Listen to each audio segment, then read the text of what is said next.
नमस्कार, स्वागत है आपका आज तक पर। आपके साथ मैं हूं मीनाक्षी कटवाल। संघ प्रमुख मोहन भागवत के लिंचिंग वाले बयान पर सियासी पारा आसमान पर जा पहुंचा है। ओवैसी से लेकर दिग्विजय सिंह तक पलटवार पर उतर आए हैं।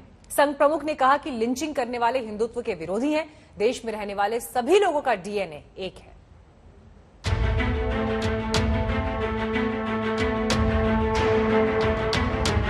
भारत के सब लोगों का डीएनए, सब लोगों का मेरा पूरा डीएनए समान है। लिंचिंग करने वाले ये हिंदुत्व के खिलाफ जा रहे हैं। तो हमारे ही पूर्वज के वंशज खून के अपने भाई मुसलमान साथ क्यों नहीं चल सकते? वो कैसे अलग हो गए? संघ प्रमुख के ये बयान खासे मायने रखते हैं। पहली बार आरएसएस के सुप्रीम नेता ने लिंचिंग और मुसलमानों पर इस कदर अपनी बातें रखी। लिंचिंग और नफरत के माहौल में उन्होंने कहा कि लिंचिंग करने वाले हिंदुत्व के विरोधी हैं। वो हिंदुत्व को नहीं समझते। मुसलमान भय के चक्र में न फंसे। उन्होंने कहा कि इस्लाम को किसी से खतरा नहीं है। और तो और सभी भारतीयों का डीएनए बताते हुए संघ प्रमुख ने कहा कि भारत में रहने वाले कोई भी धर्म के हों, सबके पूर्वज एक हैं। सब प्रकार के लोग हैं। जैसे ये साथ चलते हैं वैसे हमारे ही भारत माता के पुत्र, हमारी ही संस्कृति के विरासतदार और हमारे ही पूर्वज के वंशज खून के अपने भाई मुसलमान साथ क्यों नहीं चल सकते? वो कैसे अलग हो गए? हम कहते हैं कि हिंदुस्तान हिंदू राष्ट्र है, गौ माता पूज्य है, लेकिन लिंचिंग करने वाले ये हिंदुत्व के खिलाफ जा रहे हैं। मोहन भागवत मुस्लिम राष्ट्रीय मंच पर थे, मुसलमानों के बीच थे, तो उन्होंने हर वो बातें कही जो मुसलमानों को खुश कर दे। ये विचार मेरा नहीं है, ये विचार संघ की विचारधारा का अंग है, क्योंकि हिंदुस्तान एक राष्ट्र है। यहाँ हम सब लोग हैं, सबके अलग अलग इतिहास भी होंगे, पृष्ठभूमि भी होंगी, लेकिन पूर्वज सबके समान है। स्वार्थ अलग अलग होंगे, लेकिन समाज एक है। स्वार्थों पर एकता होती नहीं, सौदे पर एकता होती नहीं। एकता इस एकत्व के आधार को अपने मन में पक्का बिठाने से होती है। हिंदू की हमारी व्याख्या तिलक लगाने वाला, स्नान करने वाला, ये पूजा करने वाला ऐसी नहीं है। जो भारत को अपनी मातृभूमि मानता है, जो भारत के पूर्वजों का विरासतदार है, संस्कृति का विरासतदार है, वो हिंदू है हमारी। मुसलमानों के बीच अच्छी बातें कर संघ प्रमुख विरोधियों के निशाने पर आ गए। लिंचिंग को लेकर बयानों पर उन्हें ओवैसी ने घेरा। ओवैसी ने ट्वीट किया, आरएसएस भागवत ने कहा, लिंचिंग करने वाले हिंदुत्व विरोधी। इन अपराधियों को गाय और भैंस में फर्क पता ही नहीं होगा, लेकिन कत्ल करने के लिए जुनैद, अखलाक, पहलू, रकबर, अलीमुद्दीन के नाम ही काफी थे। इन मुजरिमों को हिंदुत्ववादी सरकार की पुष्टपनाही हासिल है। केंद्रीय मंत्री के हाथों अलीमुद्दीन के कातिलों की गुलपोशी हो जाती है। अखलाक के हत्यारे की लाश पर तिरंगा लगाया जाता है। आसिफ को मारने वाले के समर्थन में महापंचायत बुलाई जाती है, जहां बीजेपी का प्रवक्ता पूछता है कि क्या हम मर्डर भी नहीं कर सकते? कायरता, हिंसा और कत्ल करना गोडसे की हिंदुत्व वाली सोच का अटूट हिस्सा है। मुसलमानों की लिंचिंग भी इसी सोच का नतीजा है। बात निकली तो दूर तक गई। कांग्रेस नेता दिग्विजय सिंह ने भी मोहन भागवत के बयान को लपक लिया। उन्होंने बयान का हवाला देते हुए संघ प्रमुख से सवाल किया, मोहन भागवत जी, ये विचार आप अपने शिष्यों, प्रचारकों, विश्व हिंदू परिषद और बजरंग दल के कार्यकर्ताओं को भी देंगे? यदि आप अपने व्यक्त किए गए विचारों के प्रति ईमानदार हैं, तो बीजेपी में वे सब नेता जिन्होंने निर्दोष मुसलमानों को प्रताड़ित किया, उन्हें उनके पदों से तत्काल हटाने का निर्देश दे। मुझे मालूम है आप नहीं करेंगे, क्योंकि आपकी कथनी और करनी में अंतर है। आपने सही कहा, हम पहले भारतीय हैं, लेकिन हुजूर अपने शिष्यों को तो पहले समझाएं। वे मुझे कई बार पाकिस्तान जाने की सलाह दे चुके हैं।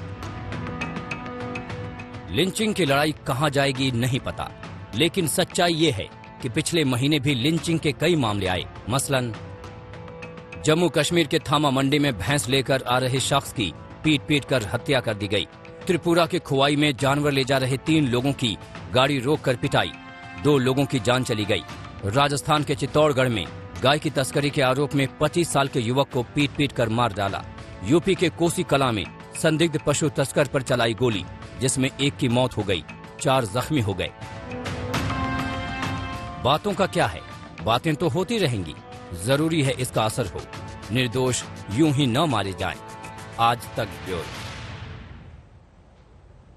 तो मोहन भागवत का दिया बयान क्यों सुर्खियों के केंद्र में आ गया है? क्योंकि मुसलमानों के मंच से दिए संघ प्रमुख के बयान के बाद विरोधी ये कह रहे हैं कि कथनी कुछ है, करनी कुछ और है। तो वहीं कुछ मुस्लिम धर्मगुरुओं को उनकी ये बातें अच्छी भी लगी। और हमारे ही पूर्वज के वंशज खून के अपने भाई मुसलमान साथ क्यों नहीं चल सकते? भाई लिंचिंग करने वाले ये हिंदुत्व के खिलाफ जा रहे हैं। अगर हिंदू कहते कि यहां एक भी मुसलमान नहीं रहना चाहिए तो हिंदू हिंदू नहीं रहेगा।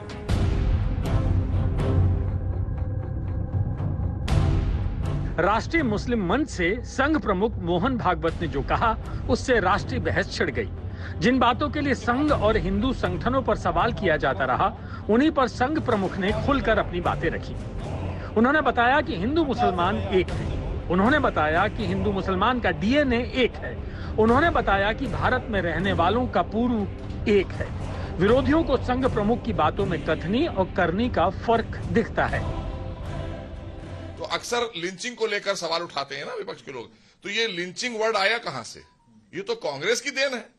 लिंचिंग तो हमने आपने सबने सुनी पूरे देश ने, तो ये मॉब लिंचिंग क्या है? ये तो कांग्रेस के टाइम में हजारों की तादाद में पूरे देश में मॉब लिंचिंग की घटनाएं हुई। उत्तर प्रदेश में समाजवादी पार्टी के दौरान हुई। लेकिन हमारी सोच जो है वो आज साफ हो गई कि हमारे देश के यशस्वी प्रधानमंत्री आदरणीय मोदी जी भी सबका साथ सबका। और इस वक्त प्रधानमंत्री नरेंद्र मोदी संबोधित कर रहे हैं। Parallel to such a pandemic in 100 years, experience shows that no nation, however powerful that nation is, can solve a challenge like this in isolation. The biggest lesson from the COVID-19 pandemic is that for humanity and the human cause, we have to work together and move ahead together.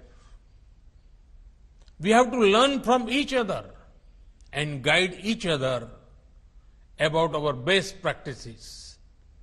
Right from the beginning of this pandemic, India has been committed to sharing all our experiences, expertise, and resources with the global community in this battle.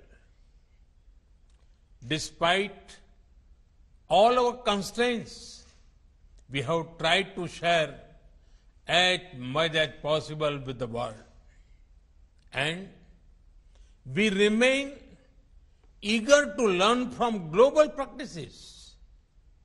Friends, technology is integral to our fight against COVID-19. Luckily, software is one area in which there are no resource constraints. That is why we made our COVID tracking and tracing app open source as soon as it was technically feasible. With nearly 200 million users, this Arogya Setu app is readily available package for developers. Having been used in India, you can be sure that it has been tested in the real world for speed and scale. Friends, vaccination is the best hope for humanity to emerge successfully from the pandemic. And right from the beginning, we in India decided to adopt a completely digital approach while planning our vaccination strategy. In today's globalized world, if the post-pandemic world has to return to normalcy, such a digital approach is essential. After all, people must be able to prove that they have been vaccinated. Such proof must be safe, secure, and trustworthy. People also must have a record of when and where and by whom they have been vaccinated. Given how precious is dose of the vaccines each, governments are also concerned about making sure that each dose is tracked and wastage is minimized. All of this is not possible without an end-to-end digital approach. Friends, Indian civilization considers the whole world as one family.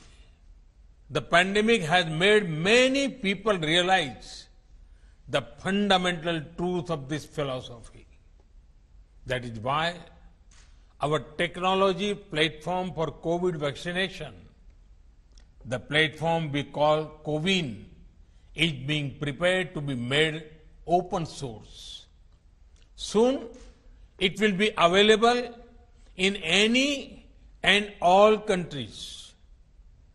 Today's conclave is the first step to introduce this platform to all of you. This is the platform through which India has administered 350 million doses of COVID vaccines. A few days ago, we vaccinated about 9 million people in one day. They do not need to carry around fragile pieces of paper to prove anything. It is all available in digital format. But best of all, the software can be customized to any country as per their local requirements.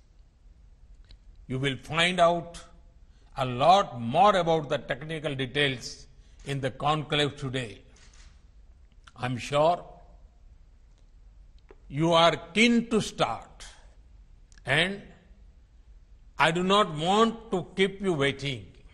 So, let me conclude by extending my best wishes to all of you for a very productive discussion today, guided by the approach of One Earth, One Health.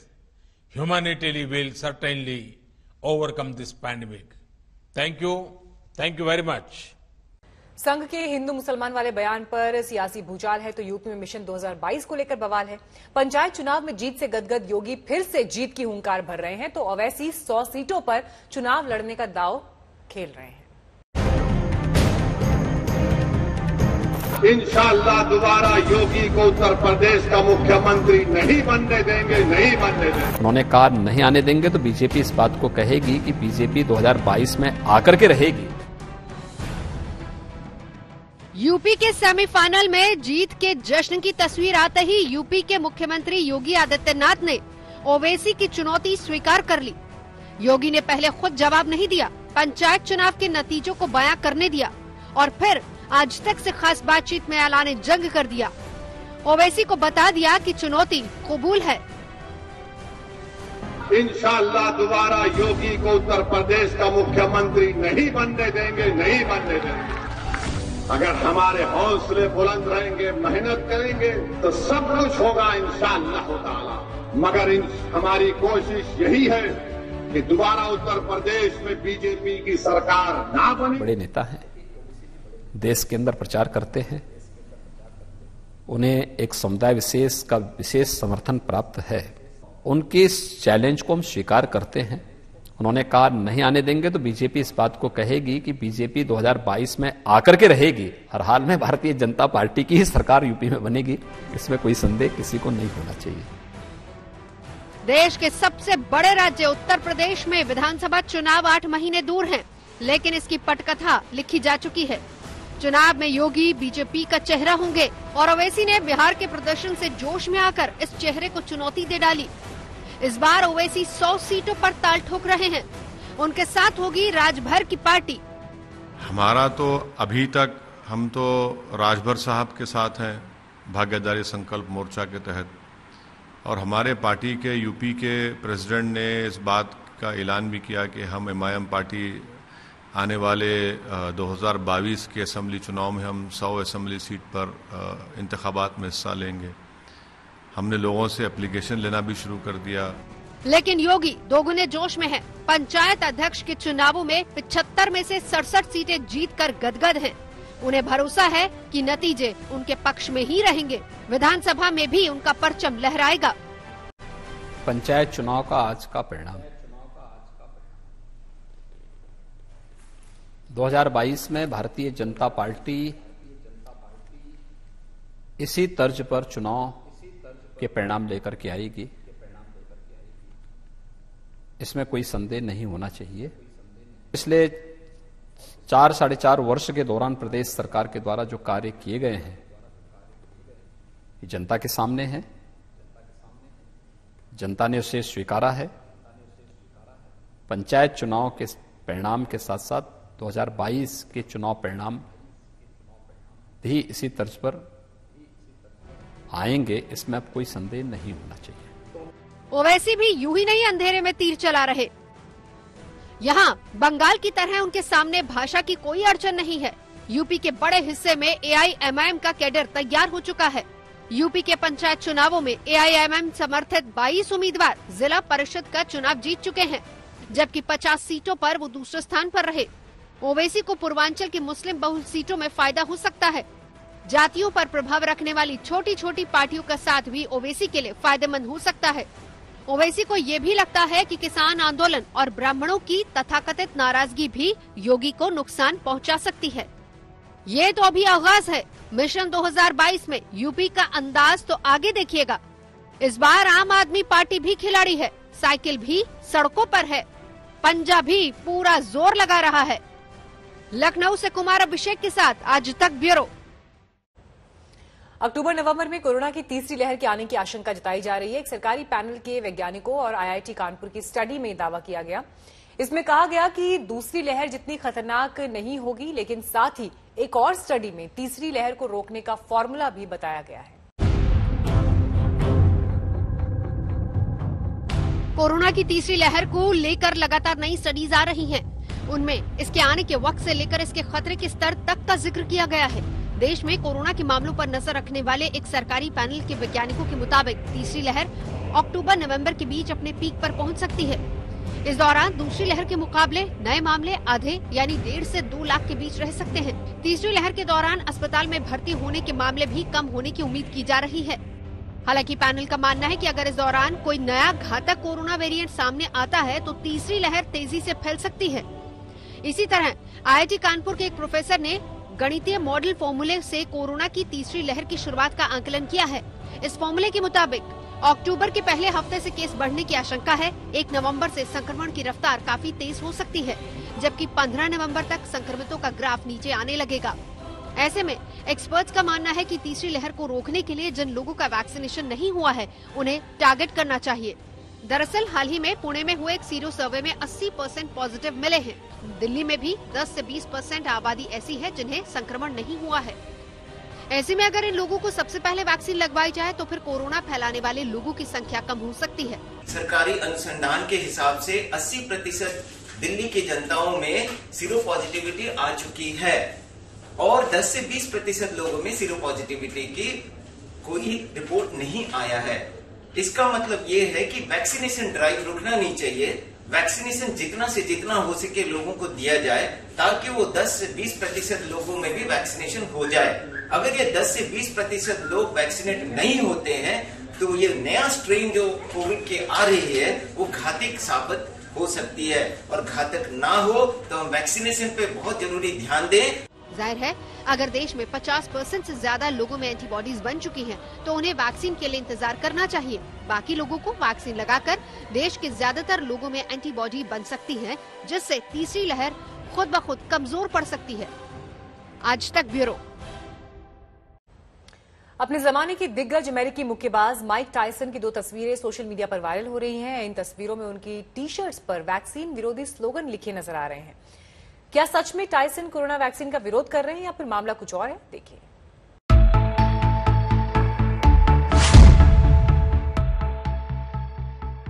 अपने जमाने के दिग्गज अमेरिकी boxer Mike Tyson की 2 तस्वीरें social media पर viral हो रही हैं। इन तस्वीरों में उनकी टी शर्ट्स पर वैक्सीन विरोधी स्लोगन लिखे नजर आ रहे हैं। तस्वीरों में बीचों बीच एक इंजेक्शन की सिरिंज बनी है और सिरिंज की फोटो के साथ पहली तस्वीर में लिखा है, भगवान पर विश्वास करो, वैक्सीन पर नहीं। इसी तरह एक दूसरी फोटो में उनकी टी शर्ट का स्लोगन है, प्लैंडमिक, मेरा शरीर मेरी मर्जी। दरअसल प्लैंडमिक एक विवादित डॉक्यूमेंट्री का नाम है जिसमें कोविड-19 महामारी को एक सुनियोजित षड्यंत्र बताया गया था। इन तस्वीरों ने लोगों को हैरानी में डाल दिया है कि क्या सचमुच माइक इस कदर वैक्सीन के विरोध में उतर आए हैं कि भड़काऊ स्लोगन वाली टी शर्ट्स पहनकर वैक्सीन न लगवाने की सलाह दे रहे हैं। वैक्सीन विरोधी स्लोगन वाली टी शर्ट्स में माइक की ये दोनों तस्वीरें ट्विटर पर काफी वायरल हैं। इंडिया टुडे के anti fake news war room ने पाया कि सोशल मीडिया पर वैक्सीन विरोधी स्लोगन वाली टी शर्ट्स में माइक की जो तस्वीरें वायरल हो रही हैं, उनमें एडिटिंग के जरिए छेड़छाड़ की गई है। रिवर्स सर्च करने पर यह तस्वीर हमें माइक टायसन के आधिकारिक इंस्टाग्राम अकाउंट पर मिली। यहां उन्होंने इसे 24 नवंबर 2020 को शेयर किया था। असली फोटो में माइक की टी शर्ट पर उनकी एक तस्वीर छपी है और उनका सरनेम टायसन लिखा हुआ है। इस फोटो को पोस्ट करते हुए माइक ने लोगों को बताया था कि ये माइक टायसन कलेक्शन की खास टी शर्ट है। दूसरी तस्वीर माइक के इंस्टाग्राम अकाउंट पर 23 जून 2020 को पोस्ट किए गए एक वीडियो से ली गई है। यहां माइक की टी शर्ट पर स्मार्ट कप्स शब्द लिखा है। स्मार्ट कप्स एक विशेष तरह के कप बनाने वाली कंपनी है। यानी साफ है कि माइक टायसन के इंस्टाग्राम अकाउंट से उनकी तस्वीरें चुराकर पहले उनकी टी शर्ट के असली स्लोगन मिटाए गए। इसके बाद उन पर वैक्सीन विरोधी स्लोगन अलग से जोड़े गए। महाराष्ट्र विधानसभा में जमकर हंगामा हुआ है और इसके बाद बीजेपी के 12 विधायकों को निलंबित कर दिया गया है। ये निलंबन 1 साल के लिए किया गया है। बड़ी खबर इस वक्त सामने आ रही है। आपको बता दें, विधानसभा में ओबीसी मुद्दे पर हंगामा हुआ, जिसके बाद बीजेपी के 12 विधायकों के ऊपर एक्शन लिया गया है और 1 साल के लिए इन 12 विधायकों को सस्पेंड कर दिया गया है। असेंबली का बीजेपी ने बहिष्कार किया। ओबीसी आरक्षण के मुद्दे पर यह पूरा हंगामा हुआ। हालांकि देवेंद्र फडणवीस अभी कह रहे हैं कि मेरे विधायकों ने अपशब्दों का इस्तेमाल नहीं किया। उनका बचाव करते हुए देवेंद्र फडणवीस दिखाई दिए, लेकिन इसके साथ ही 1 साल के लिए सस्पेंशन बीजेपी के 12 विधायकों का हुआ है। कमलेश सुतार इस वक्त जुड़ गए हैं हमारे साथ। कमलेश, क्या हुआ विधानसभा में, किस तरह की परिस्थितियां थी, बताएं।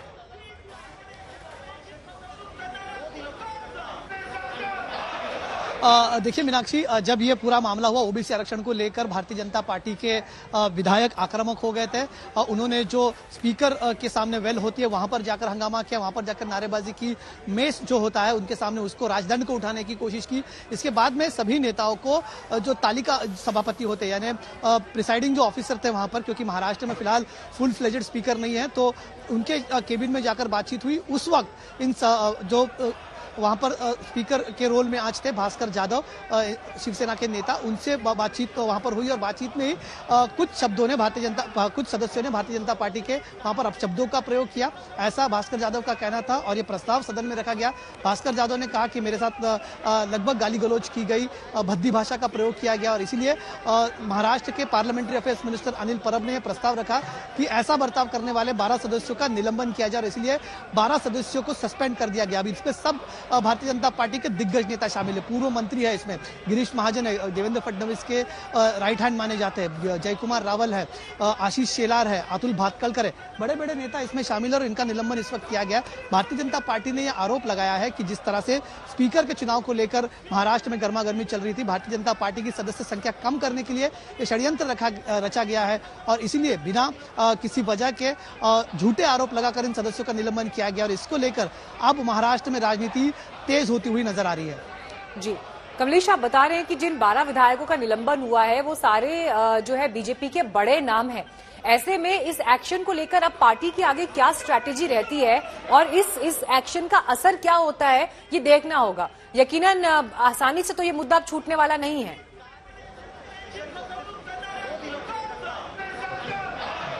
जी बिल्कुल नहीं, जी बिल्कुल नहीं। इससे पहले भी जब इस तरह का कभी सदस्यों का निलंबन हुआ था तो उसको लेकर हमने देखी कि बहुत ज्यादा राजनीति हुई। इसके पहले एमएनएस के कुछ सदस्यों का निलंबन हुआ था, जब सदन में हाथापाई उन्होंने की थी। उसके बाद में एमआईएम के 2 सदस्यों का पिछली बार निलंबन हुआ था और इस बार भारतीय जनता पार्टी के लगभग 12 सदस्यों का निलंबन हुआ है। काफी बड़ा आंकड़ा है। भारतीय जनता पार्टी की सदस्य संख्या इस वक्त महाराष्ट्र की असेंबली में 106 सदस्य उनके पास है और अगर ये 12 विधायकों का निलंबन हो जाता है तो काफी बड़ी संख्या है। सीधा आंकड़ा 94 पर आ जाता है और ऐसे सिलसिले में अगर 1 साल तक के निलंबन है मीनाक्षी, यानी कि आने वाला शीतकालीन सत्र हो या आने वाला बजट सत्र हो, इन सभी में सदस्य शामिल नहीं हो पाएंगे। हालांकि भारतीय जनता पार्टी की तरफ से शायद अगली बार एक रिक्वेस्ट दिया जाएगा कि ये निलंबन पीछे लिया जाए, कम किया जाए, ऐसा रिक्वेस्ट हो सकती है। लेकिन फिलहाल भारतीय जनता पार्टी इस मुद्दे को लेकर आक्रामक है। उनका कहना है कि भले ही सदन से हमें निलंबित किया जाए, हम रास्ते पर ये लड़ाई लड़ेंगे, जनता तक ये लड़ाई लेकर जाएंगे।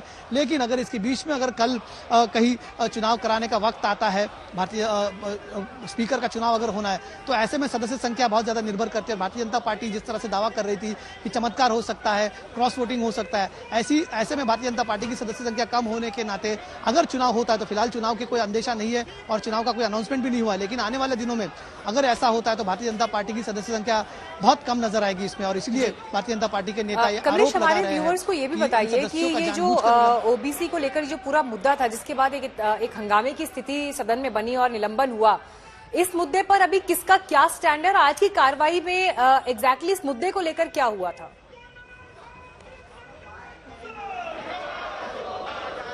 देखिए, जैसे ही सुप्रीम कोर्ट का निर्णय आया था मार्च में, ओबीसी का जो स्थानीय इकाइयों में जो आरक्षण होता है उसे रद्द कर दिया गया था। इसको लेकर हमने देखा कि दोनों भारतीय जनता पार्टी और महाविकास आघाड़ी के तीनों घटक दल इस बात को लेकर आक्रामक है।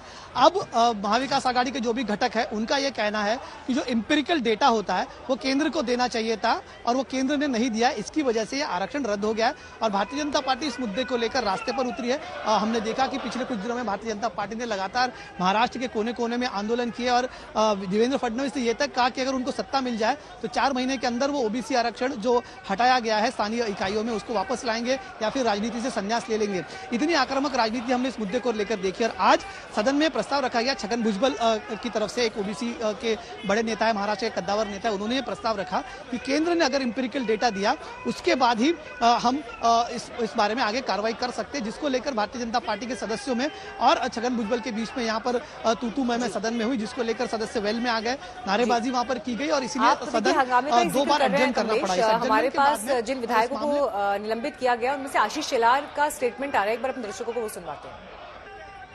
इसका वर्णन मैं इतना ही कर सकता हूं कि तालिबानी पद्धति से सरकार चलाने वालों को भी शर्म आ जाए। ऐसे नए तालिबानी ये शिवसेना, कांग्रेस और राष्ट्रवादी कांग्रेस के लोग हैं। इनका स्वरूप नया तालिबानी इस प्रकार से ही किया जा सकता है।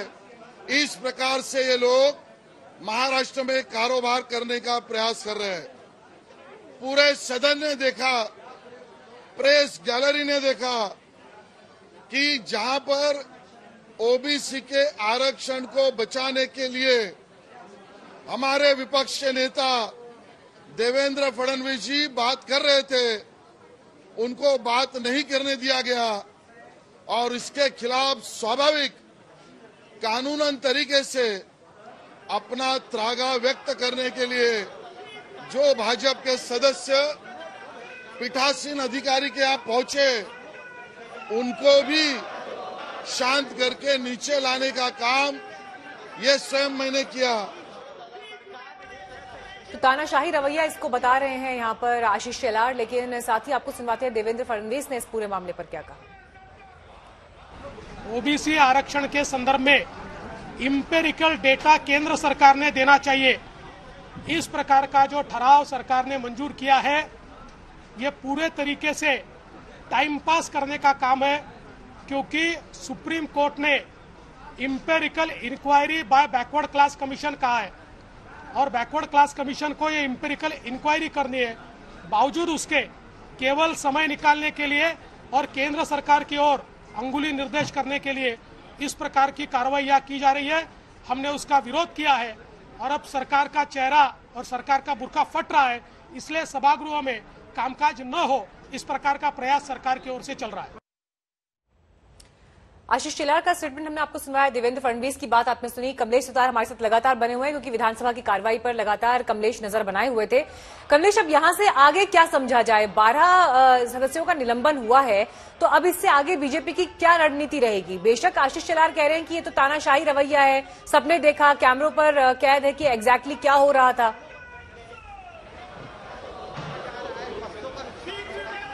जी मीनाक्षी, जिससे पहले मैं जवाब दूं, इसका जवाब मैं खुद लेना चाहूंगा अतुल भातखलकर जी से, जो भारतीय जनता पार्टी के विधायक है और निलंबित सदस्यों में से एक है। उन्हीं से जानेंगे हम कि क्या हुआ था। हम जानना चाहेंगे, सवाल पूछा गया है दिल्ली से एंकर से हमारे की जो कुछ हुआ दिखाई दे रहा है, क्या आपको लगता है जिस तरह का आरोप लगा है षड्यंत्र है, आप कह रहे हैं कि एक जानबूझकर षड्यंत्र के तहत ये किया जा रहा है, क्यों ये षड्यंत्र लग रहा है आपको? ये लोकशाही की, जनतंत्र की हत्या है और भारतीय जनता पार्टी ओबीसी आरक्षण को लेकर किसानों तक के अलग अलग विषय के ऊपर यह सरकार का जो फेल्यूर है वो हम सभागृह में एक्सपोज कर रहे थे। इसके लिए उन्होंने हमारा आवाज दबाने का एक घिनौना प्रयास किया है। और जहां तक मेरा व्यक्तिगत सवाल है, मैं तो डायस पे भी नहीं गया था, मैं तो मेरे चेयर पे बैठा था, फिर भी मेरा नाम लिया क्योंकि मैं रोज इस सरकार की आलोचना करता हूं, उद्धव ठाकरे जी को एक्सपोज करता हूं।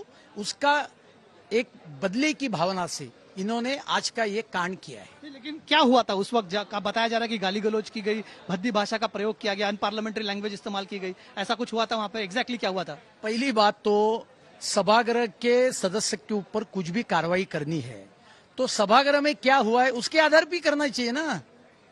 नहीं तो हम भी भुजबल को निष्कासित कर सकते थे कि उनको 1.5 बरस जेल में रखा इसके लिए। ऐसा नहीं होता है असेंबली के नियम में। पहली बात, सभागृह में क्या हुआ आप सभी ने देखा है, उसका लाइव फीड अवेलेबल है। कई सदस्य डायस पे गए, ये वस्तुस्थिति है। लेकिन ये पहली बार नहीं हुआ महाराष्ट्र की विधानसभा की इतिहास में। और ये क्यों हुआ?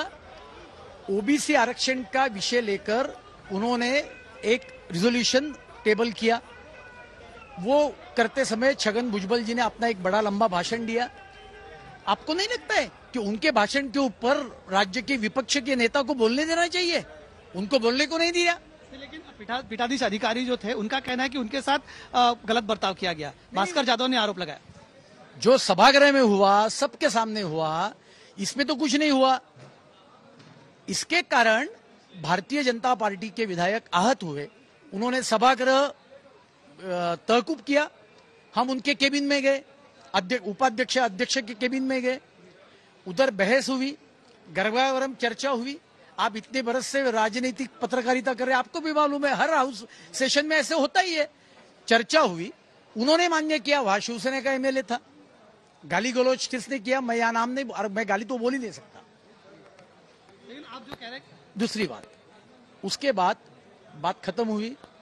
आशीष शेलार ने एज अ चीफ व्हिप एक परंपरा को ध्यान में रखते हुए उनसे माफी भी मांगी। गले मिल गए हम सब, बात खत्म हो गई। सभागृह चालू होना चाहिए था, लेकिन आपने देखा 1.5 घंटा उन्होंने सभागृह चालू नहीं किया क्योंकि वो मैन्युफैक्चर्ड कर रहे थे ये थ्योरी।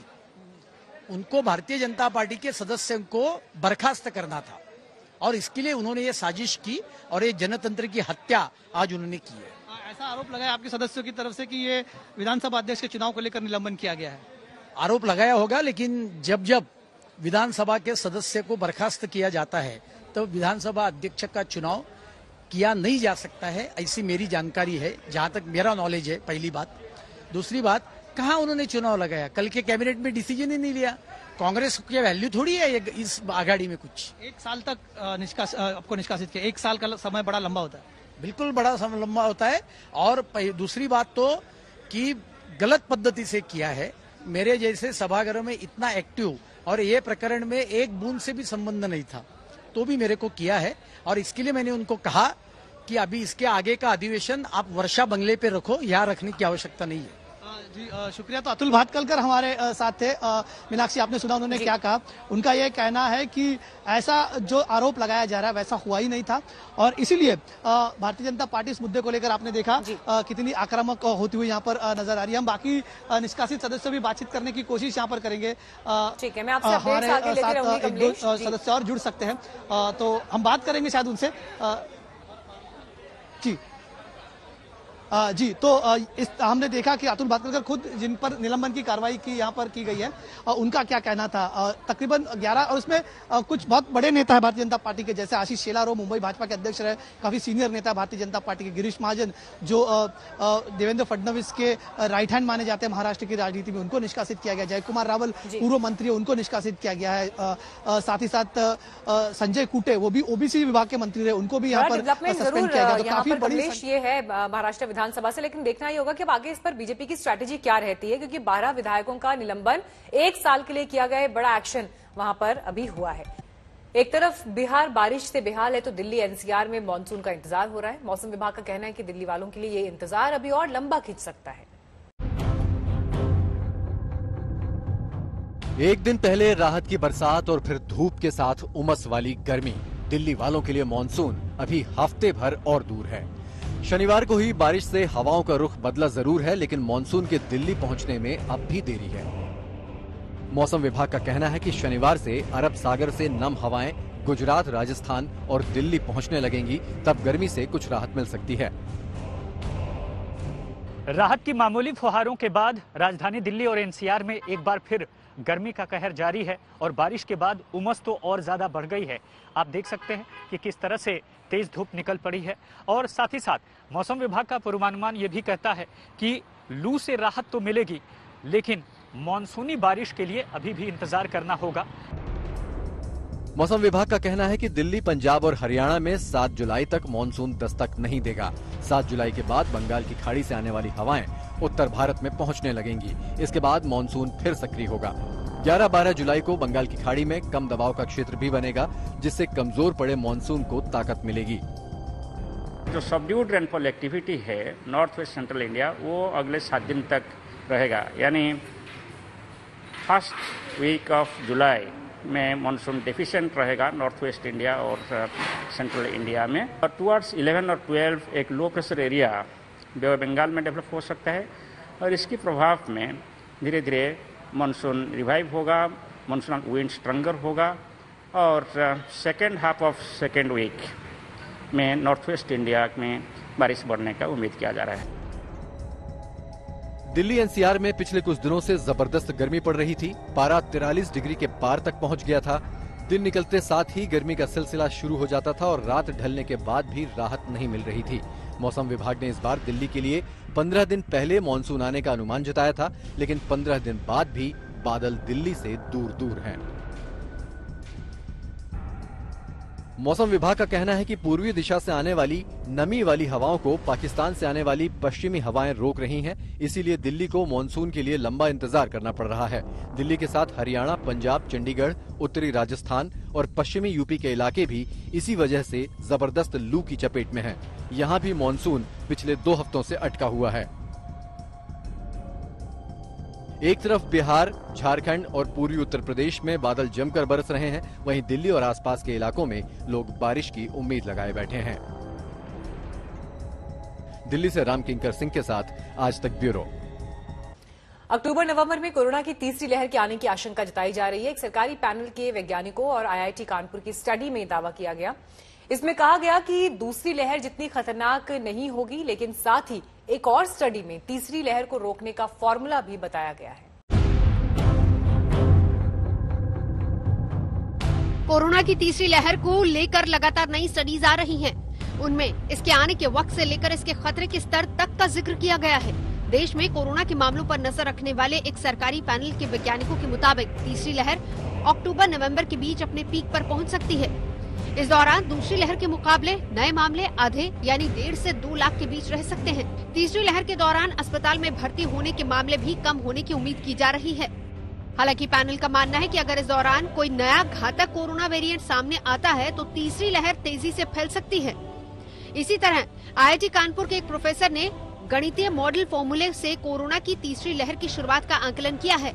इस फॉर्मूले के मुताबिक अक्टूबर के पहले हफ्ते से केस बढ़ने की आशंका है। 1 नवंबर से संक्रमण की रफ्तार काफी तेज हो सकती है, जबकि 15 नवंबर तक संक्रमितों का ग्राफ नीचे आने लगेगा। ऐसे में एक्सपर्ट्स का मानना है कि तीसरी लहर को रोकने के लिए जिन लोगों का वैक्सीनेशन नहीं हुआ है उन्हें टारगेट करना चाहिए। दरअसल हाल ही में पुणे में हुए एक सीरो सर्वे में 80% पॉजिटिव मिले हैं, दिल्ली में भी 10 से 20% आबादी ऐसी है जिन्हें संक्रमण नहीं हुआ है।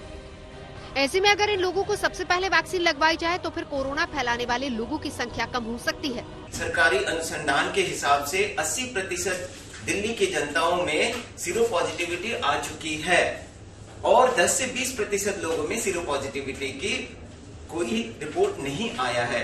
इसका मतलब ये है कि वैक्सीनेशन ड्राइव रुकना नहीं चाहिए। वैक्सीनेशन जितना से जितना हो सके लोगों को दिया जाए ताकि वो 10 से 20% लोगों में भी वैक्सीनेशन हो जाए। अगर ये 10 से 20% लोग वैक्सीनेट नहीं होते हैं तो ये नया स्ट्रेन जो कोविड के आ रही है वो घातक साबित हो सकती है और घातक ना हो तो हम वैक्सीनेशन पे बहुत जरूरी ध्यान दें। जाहिर है अगर देश में 50% से ज्यादा लोगों में एंटीबॉडीज बन चुकी हैं, तो उन्हें वैक्सीन के लिए इंतजार करना चाहिए। बाकी लोगों को वैक्सीन लगाकर देश के ज्यादातर लोगों में एंटीबॉडी बन सकती है, जिससे तीसरी लहर खुद ब खुद कमजोर पड़ सकती है। आज तक ब्यूरो।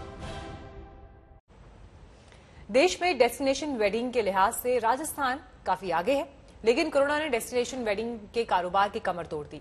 अकेले राजस्थान में इससे करीब 700 करोड़ के नुकसान की आशंका है। अब शादी ब्याह के कारोबार से जुड़े लोग सरकार से मदद की गुहार लगा रहे हैं।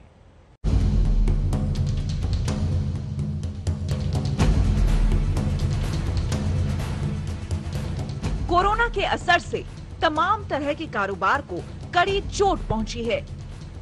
डेस्टिनेशन वेडिंग्स के लिए मशहूर राजस्थान के इस कारोबार को भी कोरोना के कहर ने तबाह कर दिया है। इस सेक्टर से जुड़े लोगों का मानना है कि डेस्टिनेशन वेडिंग के बिजनेस को कोरोना ने 700 करोड़ का नुकसान पहुंचाया है। अप्रैल, मई, जून तक जो बुकिंग है कैंसिल, लगभग 35,000 बुकिंग कैंसिल राजस्थान में हो चुकी है और इसका कम से कम 700 करोड़ रुपए का लॉस अकेले राजस्थान में वेडिंग से हुआ है। इसके असर से शादियों के कारोबारी और उनके कर्मचारी दोनों मुश्किल में हैं। बैंड वाले हों या फिर हलवाई, सभी के पास काम करने वाले लोगों की कमी है। ज्यादातर लोगों ने या तो दूसरे सेक्टर्स में रोजी रोटी का बंदोबस्त कर लिया है या फिर अपनी जमा पूंजी से घर चला रहे हैं। कई लोग तो संपत्ति तक बेचने को मजबूर हो गए हैं। लॉस हो रहा है हमको कि हमारी लेबर भी भीख मांगने के कगार पे आ गई, हमें हमारे इंस्ट्रूमेंट बेचने की नौबत तक आ चुकी है। क्या करें, सरकार हमारी बिल्कुल भी नहीं सुन रही है और हमने काफी प्रयास किया है कि सरकार हमें थोड़ी बहुत छूट दे दे तो हमारा काम चल जाए, लेकिन सरकार बिल्कुल भी ध्यान नहीं दे पा रही है हमारी तरफ। इन लोगों के नुकसान का असर अब इनसे जुड़े सरकारी महकमों को भी झेलना पड़ रहा है।